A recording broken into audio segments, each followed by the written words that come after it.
The name of my image or images is a picture of Emmett Till before and after he was lynched. The first image is a photograph of Emmett on Christmas Day, 1954, and the second image is from August, 1955. The subject of my image is how young Emmett Till was murdered. He was a 14-year-old young man and he was visiting his relatives down in Mississippi on August 24, 1955. Supposedly, Till was flirting with the white cashier at a grocery store. Nights later, the cashier's husband, Roy Bryant, and her half-brother, J.W. Milam, went to Emmett's uncle's house and abducted him. They beat and mutilated him before shooting him and sinking his body in a river. 3 days later, Till's body was discovered and returned back to Chicago. The historical connection with my image is the civil rights movement.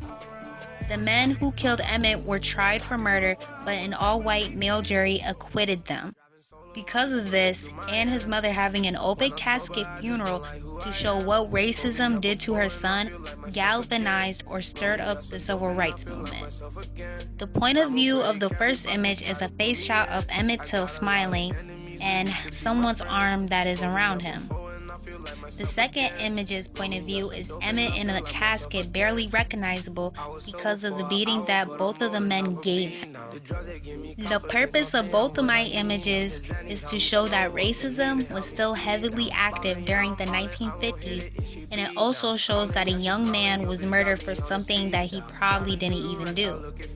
I chose this image because I've heard about Emmett Till before, and I wanted to find out more about what had happened to him.